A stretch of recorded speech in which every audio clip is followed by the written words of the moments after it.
le gouvernement actuel est le gouvernement le plus à l'extrême droite que la France a connu depuis 1944. Et je pèse mes mots. Et il faut regarder la réalité en face. Ce n'est pas parce que M. Hollande et sa clique s'appellent socialistes qu'ils ne sont pas d'extrême droite. D'ailleurs, le parti nazi, c'était national-socialiste. Donc il faut se méfier des termes. M. Hollande et son gouvernement ont un gouvernement qui, premièrement, remet en cause tous les acquis sociaux des Français obtenus par les parents, les grands-parents, les arrière-grands-parents, les arrière-arrière-grands-parents.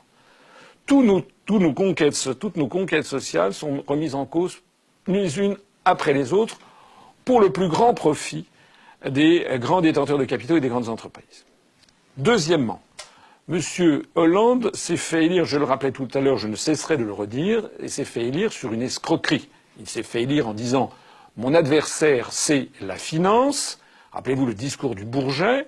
En réalité, il est le premier domestique des grandes organisations financières et industrielles qui tiennent le monde euro-atlantiste. Il a d'ailleurs nommé Emmanuel Macron, qui est un monsieur qui ne payait même pas d'ailleurs sa cotisation au PS, d'après ce qu'on a compris. Il devait avoir, comme tout était venu, il devait avoir sans doute un prurite aux mains lorsqu'il s'agissait de faire un chèque pour payer sa cotisation au PS. Mais monsieur Macron n'a été jamais élu par personne, il ne s'est présenté à aucune élection. Monsieur Macron arrive au gouvernement pour tailler en pièces ce qui reste du droit social, de façon totalement unilatérale et dictatoriale.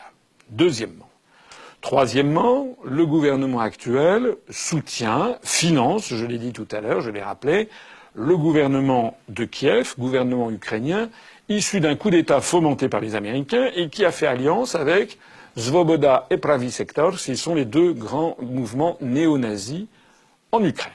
C'est pas moi qui le dis, c'est une réalité absolue. Le gouvernement français soutient un gouvernement qui a fait des alliances avec des néo-nazis. Quatrièmement, le gouvernement actuel soutient les gouvernements en Estonie ou en Lettonie qui donnent comme modèle à la jeunesse lettonne et estonienne les Waffen-SS nazis. M. Le Drian est allé se rencontrer avec son homologue de l'Estonie il y a quelques mois, et l'homologue en question qui soutient la reconnaissance des Waffen-SS de son pays.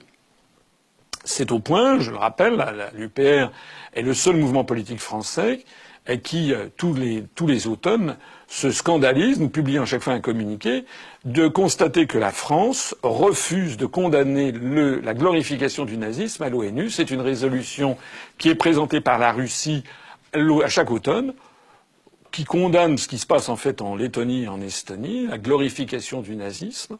Cette résolution proposée par Moscou est soutenue par à peu près 130 pays dans le monde, tous les pays latino-américains, tous les pays africains, les pays du monde arabo-musulman, les pays d'Asie, la Russie elle-même, etc.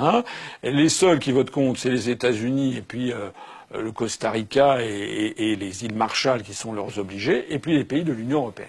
La France refuse de condamner la glorification du nazisme. C'est arrivé plusieurs fois, c'est pas arrivé une fois.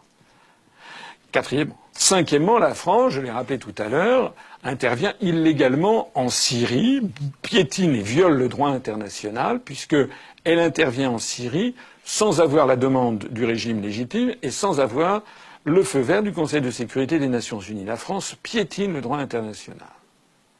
La France, par ailleurs, met sous une surveillance accélérée l'ensemble de la population. Maintenant, nous sommes suivis constamment. Il y a de plus en plus de caméras de surveillance. On peut avoir accès, les autorités françaises peuvent avoir accès sans qu'il y ait un juge d'instruction, peuvent avoir accès à vos communications Internet, etc., ou à l'ensemble de vos communications. Donc c'est viol de la vie privée.